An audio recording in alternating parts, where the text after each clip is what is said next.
What's up, kings and queens? Today, let's speak about the difference between a house Negro and a field Negro. And it just so happens I have a prime example of a field Negro. He learned to read and write at least 3 different languages. He also gained his freedom, after which he started a successful carpentering business. Also, he had the forethought to attempt to mastermind a revolt to go back and save everyone that was left. His name is Denmark Vesey. And if you haven't heard about him, let's learn about him.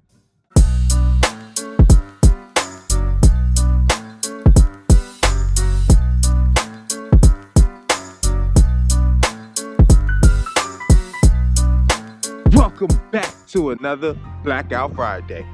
And as I was saying, we're talking about the difference between a house Negro and a field Negro. The best way for me to explain it is to let Malcolm say it. You have to read the history of slavery to understand this. There were 2 kinds of Negroes. There was that old house Negro and the field Negro. And the house Negro always looked out for his master. When the field Negroes got too much out of line, he held them back in check. He put them back on the plantation. The house Negro could afford to do that because he lived better than the field Negro. But then you had some field Negroes who lived in huts, had nothing to lose. They wore the worst kind of clothes. They ate the worst food. They hated their master. Oh, yes, they did. Now that we've gotten that out the way, let me also say, again, we're talking about Denmark Vesey, one of the original field Negroes. He was born 1767. At the age of 14, he was sold to a Captain Joseph Vesey. Now this is the start, because he had to learn to speak Portuguese, French, English, Spanish. He had to learn to read and write all these languages because he was forced to assist Captain Vesey with his slave business. Now after roughly 2 decades of working for Captain Joseph Vesey, November 9th, 1799, Denmark Vesey hit the lotto for $1,500. And he used $600 of that to purchase his freedom. The rest was used to start a carpenter business. Now, he's a free man with his own business. After gaining his freedom and his financial independence, he went back to buy the freedom of his beautiful wife and his kids.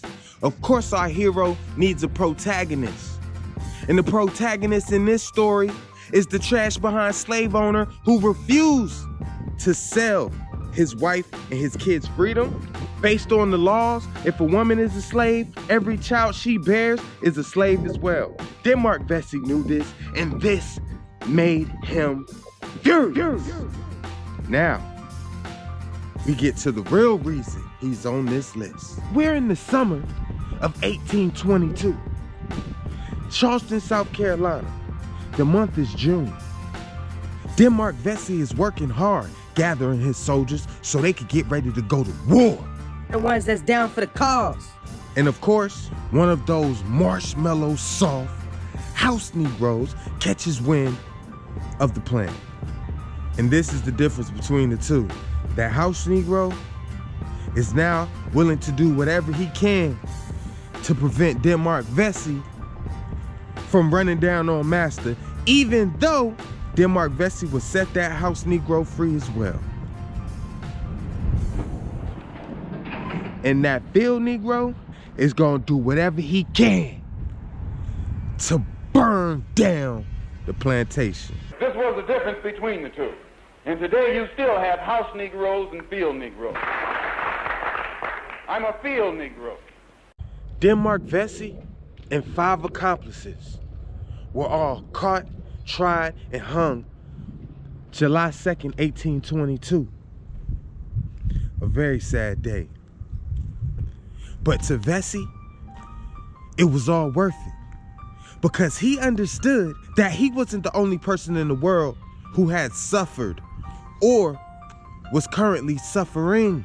He understood that despite him having his own business and having his own freedom, it meant nothing when his people were still enslaved.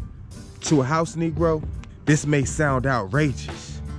They may not be able to fathom the idea of someone fighting for someone other than themselves. Yet, to a field Negro, it's the greatest example of how to use your life source.